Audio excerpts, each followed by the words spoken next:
شروع کرتا ہوں اللہ کے نام سے جو بڑا مہربان اور نہایت رحم کرنے والا ہے۔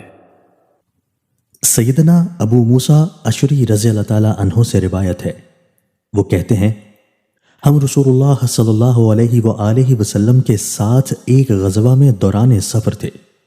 رات کے آخری حصہ میں رسول اللہ صلی اللہ علیہ وآلہ وسلم آرام کے لیے ایک جگہ رکے۔ پھر میں رات کے کسی وقت میں رسول اللہ صلی اللہ علیہ وآلہ وسلم کے آرام کرنے کی جگہ پر آپ صلی اللہ علیہ وآلہ وسلم کو دیکھنے گیا، لیکن آپ صلی اللہ علیہ وآلہ وسلم مجھے وہاں نہ ملے۔ پھر تو میں آپ صلی اللہ علیہ وآلہ وسلم کی تلاش کے لیے نکل کھڑا ہو گیا، اور ایک اور صحابی بھی میری طرح آپ صلی اللہ علیہ وآلہ وسلم کی تلاش میں تھا۔ ہم آپ صلی اللہ علیہ وآلہ وسلم کو تلاش کر رہے تھے کہ آپ صلی اللہ علیہ وآلہ وسلم ہماری طرف تشریف لے آئے۔ ہم نے کہا، اے اللہ کے رسول، آپ دشمن کے علاقے میں ہیں، اس لیے ہم آپ کے بارے میں لاپرواہ نہیں رہ سکتے۔ اگر کوئی کام ہو تو اپنے کسی ساتھی سے کہہ دیا کریں تاکہ وہ آپ صلی اللہ علیہ وآلہ وسلم کے ساتھ جایا کرے۔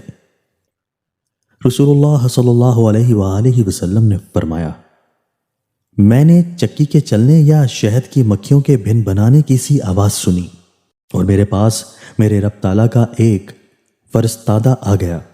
اس نے مجھے دو میں سے ایک بات کا اختیار دیا کہ یا تو اللہ تعالیٰ میری نصف امت کو جنت میں داخل کر دے یا میں ان کے حق میں شفاعت کروں۔ میں نے امت کے حق میں شفاعت والی بات کو اختیار کر لیا، کیونکہ میں جانتا ہوں کہ اس میں زیادہ وسعت ہے۔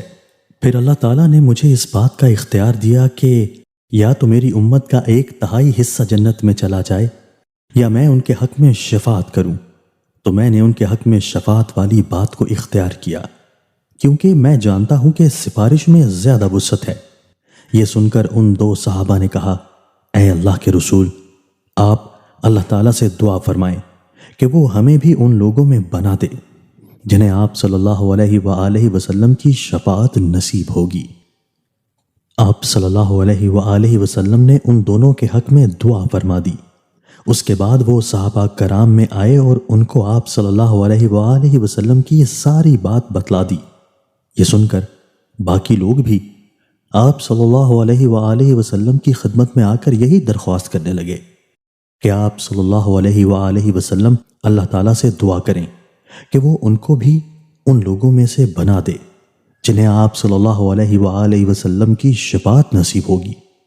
آپ صلی اللہ علیہ وآلہ وسلم ان کے حق میں بھی دعا کرتے رہے، لیکن جب کثرت سے لوگ آپ صلی اللہ علیہ وآلہ وسلم کے پاس آ کر اس بارے میں درخواست کرنے لگے تو آپ صلی اللہ علیہ وآلہ وسلم نے فرمایا، میری شفاعت ہر اس آدمی کے لیے ہوگی جو اس حال میں مرے گا کہ وہ لا الہ الا اللہ کا شہادت دیتا ہوگا۔